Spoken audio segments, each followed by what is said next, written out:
To you by NBC bearing, भारताची पहिली bearing उत्पादक। डोंबिवलीमध्ये पक्षप्रवेशावरून भाजप शिंदे सेना आमने सामने। शिंदेंच्या सेनेचे उपतालुका प्रमुख विकास देसले यांचा भाजपत प्रवेश। रवींद्र चव्हाण यांना कल्याण डोंबिवलीशिवाय दुसरं दिसत नाही। कार्यकर्ते फोडले तर आम्हाला देखील तसंच उत्तर द्यावं लागेल, संजय शिरसाट यांचा इशारा। महायुतीमध्ये आपापले कार्यकर्ते न फोडण्याचं ठरलंय। मुख्यमंत्री जातीने यामध्ये लक्ष घालतील, न्याय देतील, प्रताप सरनाईकांची प्रतिक्रिया। नाशिकमधील तपोवन परिसरातील वृक्षतोडीच्या विरोधात मनसे आक्रमक। 6 डिसेंबरला मनसे आंदोलन करणार। नाशिककरांना आंदोलनामध्ये सहभागी होण्याचं आवाहन। एकीकडची झाडं तोडून दुसरीकडे लावणं चुकीचं। झाड तोडणं साधू संतांना मान्य आहे का? सयाजी शिंदेंचा सवाल। तपोवनासंदर्भात भास्कर बगरेंचं केंद्रीय वनमंत्र्यांना निवेदन। तपोवनातील झाडांची कत्तल न करण्याची मागणी। माहिती घेऊन निर्णय घेण्याचं भूपेंद्र यादवांचं आश्वासन। पार्थ पवारांना अटक व्हावी, महसूल आणि गृह खातं पाठीशी घालतंय। तेजवारींची अटक म्हणजे अधिवेशनाच्या तोंडावर थातुरमातुर कारवाई। अंबादास दानवेंची टीका। पुण्यातील जमीन प्रकरणात FIR मध्ये पार्थ पवारांचं नाव घातलं पाहिजे। अजित पवारांनी राजीनामा दिला पाहिजे, अंजली दमानी यांची मागणी। दिग्विजय पाटील जय पवारांच्या लग्नानंतर पुन्हा चौकशीला हजर राहण्याची शक्यता। दिग्विजय पाटलांकडून पुणे पोलिसांना जय पवारांच्या लग्नाचं कारण। डॉक्टर गौरी गर्जे आत्महत्या प्रकरणी SIT गठीत। पोलीस उपायुक्त रागसुधा R यांच्या अध्यक्षतेखाली SIT स्थापन।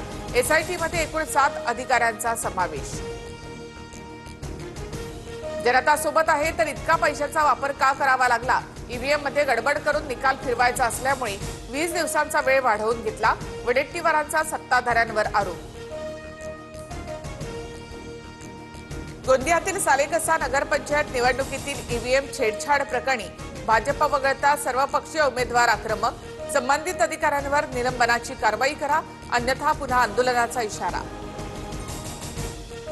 मुंबई मेट्रो स्टेशनच्या देवदेवता आणि महापुरुषांच्या नावासमोरील कॉर्पोरेट्सची नावं काढा। काँग्रेस खासदार वर्षा गायकवाड यांची लोकसभेत मागणी। दिल्ली विमानतळावर दिल्ली पुणे प्रवास करणारे 250हून अधिक प्रवासी इंडिगो फ्लाईटमध्ये अडकले। 9 तासापासून विमानामध्ये अडकल्यामुळे प्रवासी इंडिगो प्रशासनावर संतापले। एल्फिन्स्टन पुलावरील दोन्ही पादचारी पूल बुधवारपासून वापरासाठी बंद। प्रवाशांकडून ये-जा करण्यासाठी प्रभादेवी रेल्वे स्टेशनच्या पुलाचा वापर। स्थानकामध्ये मोठी गर्दी। साताऱ्यामध्ये मंत्री शिवेंद्रराजे भोसलेंच्या मुलीचा विवाह सोहळा।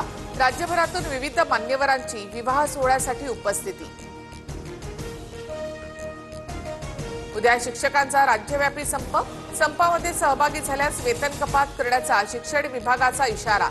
शिक्षकांच्या संपाला पवारांच्या राष्ट्रवादी पदवीधर संघटनेचा पाठिंबा। अमरावती बाजार समिती परिसरात फुल विक्रेता शेतकऱ्यांची फुलं अतिक्रमण विभागाच्या कर्मचाऱ्यांनी फेकल्याचा आरोप। आक्रोश करणाऱ्या शेतकऱ्याचा व्हिडिओ व्हायरल। पुण्याच्या लोणी काळभोर परिसरामध्ये गुटखा कारखान्यावर पोलिसांची कारवाई। 1 कोटींचा मुद्देमाल जप्त, आरोपीला अटक। डिजिटल सातबाराला कायदेशीर मान्यता। बावनकुळेचे जिल्हाधिकाऱ्यांना आदेश। 15 रुपयांमध्ये अधिकृत सातबारा उतारा मिळणार। डाऊनलोड देखील करता येणार। प्रसिद्ध फुटबॉलपटू लिओनेल मेस्सी मुंबईत येणार। 14 डिसेंबरला मुंबईतील वानखेडे स्टेडियमवर मेस्सी फुटबॉलचे धडे देणार। मुख्यमंत्री फडणवीसांची माहिती। डॉलरच्या तुलनेमध्ये रुपयाची ऐतिहासिक घसरण। भारतीय रुपयाने डॉलरच्या तुलनेत 90.43 रुपयांचा नवीन नीचांक गाठला। Brought to you by NBC bearing, भारताची पहिली बेअरिंग उत्पादक।